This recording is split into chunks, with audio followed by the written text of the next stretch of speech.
Hello everyone, it's Ripple sir. Regarding the very important topic, 25 February, day before yesterday. Today is 27 February. Day before yesterday, 25 February 2026, UK has changed the new rule for the entering to the UK. तो जिसका भी British passport है, nothing to worry about it. The people are coming from USA, Canada, Australia, European country, New Zealand without visa. जिस लोगों को visa की ज़रूरत नहीं है यूके में आने के लिए, जैसी 85 कंट्रीज है जो विदाउट वीज़ा यूके में एंटर हो सकता है, those people have to apply for ETA. is compulsory. Without ETA they will not allow to board and catch the flight. That is confirmed. It's very strict now. So if you know someone who got American passport, Canadian passport, Australian passport, New Zealand passport, or any European country, they are coming to the UK and staying, they need to apply for ETA.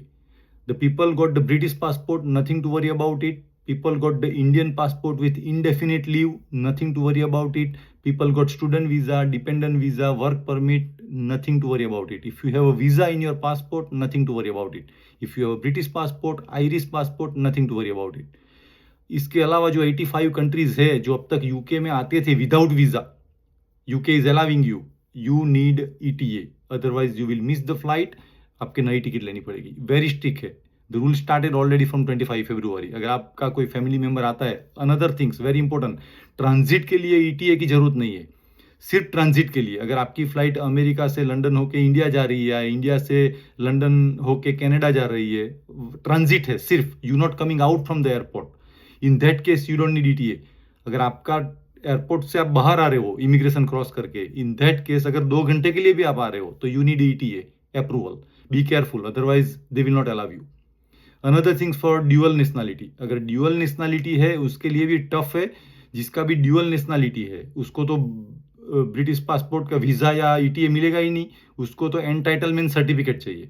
तो जिसकी भी dual nationality है, be careful, search it, ask your visa adviser someone before you catch the flight. Dual nationality को UK में enter होने के लिए आपको वीज़ा तो मिलेगा ही नहीं, न ईटीए मिलेगा, आपको एंटाइटलमेंट सर्टिफिकेट चाहिए which cost around 500 to 600 pound.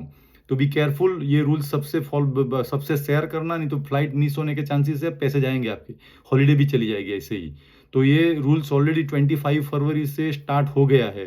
तो जो भी बंदा अभी एयरपोर्ट पे लैंड होगा नाउ ऑनवर्ड्स, जो जिसको वीज़ा की जरूरत नहीं है, जैसे आपका ब्रिटिश पासपोर्ट है, यू गोइंग टू यूएसए, तो आपको वीज़ा नहीं चाहिए, लेकिन you have to apply for ESTA, वो सबको पता है. Same thing UK started and that valid for 2 years. आपने ईटीए अप्लाई कर दिया तो आपका ईमेल आ जाएगा आप पे, और that will allow for 2 years और until your passport is expired. अगर आपका ईटीए आ गया, 2 ईयर्स वैलिड है और आपका पासपोर्ट नेक्स्ट ईयर एक्सपायर्ड होता है, तो you have to reapply for ETA. आपका ईटीए की वैलिडिटी है, लेकिन अगर पासपोर्ट आपका एक्सपायर्ड हो गया तो नहीं चलेगा. जैसे हम ओसीआई में और 5 ईयर्स वीज़ा में ओल्ड पासपोर्ट लेके जाते हैं तो चलता है, ईटीए में नहीं चलेगा. Once your passport is expire, your ETA is gone as well, so you have to reapply again. तो ये छोटी छोटी चीज़ ध्यान रखना, नहीं तो फ्लाइट भी मिस होगी, पैसे भी आपके चले जाएंगे. Thank you so much all my followers. Like you and love you. Bye for now.